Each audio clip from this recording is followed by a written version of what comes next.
Okay, gagawa tayo dito ngayon ng doors and windows. So, ang first natin gagawin is punta tayo dito sa view and punta tayo dito sa legends. Tapos pinutin natin yung legends. Dahil meron na tayong ito yung ginawa natin example door type A na naka 1:10 na siya. Gawa tayo nung cubicle door. So, lagay natin na label dito, cubicle na door dun sa ating public restroom. Okay, so nagawa na pala ako. Tanggalin ko muna legend. Nagawa na pala ako. May na dito, cubicle door. So kasi ito yung natin, building, di ba? Tapos ito yung door type A na ginawa natin. Dahil small lang siya na building, lang yung doors sa konti lang. Ito lang, tapos ito. Yan. Ito. So, ito yung gagawa natin ng door schedule. Pati yung window schedule na ito. So, okay, balik natin na. So, balik tayo dito sa door legend, sa door type A. Isa lang yan. So, dito tayo sa ginawa natin kanina, which is itong cubicle door. So, blank pa siya, diba? So, gawin natin is punta tayo balik ulit sa 3D. Tingnan natin 3D, okay? Tapos nakalagay dito, naka-import na siya, diba? Parang fixed, okay? Ito yung type of niya. For example, ito naman door interior single, yun din yung sa kanina. So sa window ito, tapos dun sa dito sa cubicle is ito, okay? May cubicle siya, so i-search natin yun. Hanapin natin dito sa legend, sa cubicle, diba? Cubicle. So makikita nyo yan dito sa families. Makikita nyo itong saan dito? Ito yung ginamit natin. Ito, isa. So pwede nyo yan i-drag dito papunta sa yan siya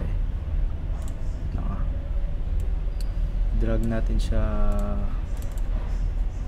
cubicle door. Tapos ito i-drag natin tong end, yan, i-drag natin siya dito, yan. So kita nyo dito naka plan view lang, diba siya? So gawin natin is select natin, tapos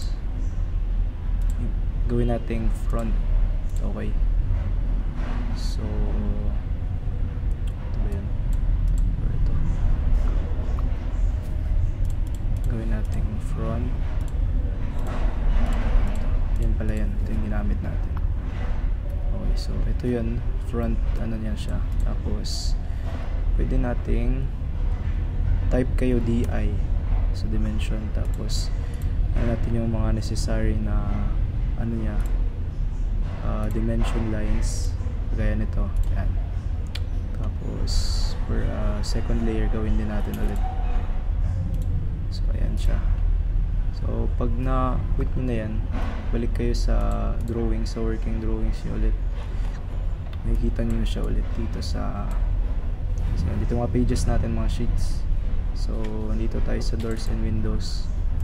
Ayan, diba? Pwede natin siya i-copy paste. So i-drag natin galing sa legends, i-drag natin yung ginawa natin sa cubicle door. Drag natin pababa dito sa doors and windows. So ayan na siya. Nakikita nyo, pwede natin siya i-rearrange natin siya para ayos. I-arrange natin siya, yan. So ito na yung natin. So try natin ulit dito sa window, okay?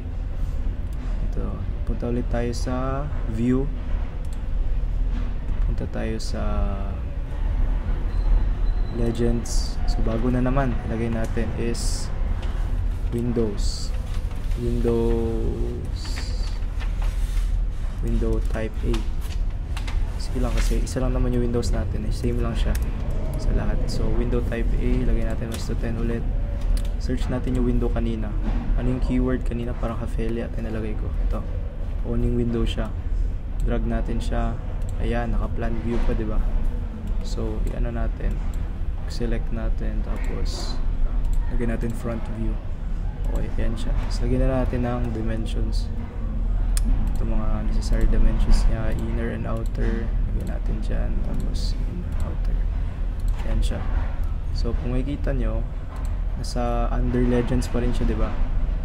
Under legends pa rin siya. Ito siya yung ginawa natin na window type A. I-drag natin siya papunta sa dito sa doors and windows schedule. Okay, yun, drop natin dito. So pwede natin siya ilagay dito. So ano na natin, usog natin konti para as uniform siya, and yan, meron na tayong doors and windows schedule.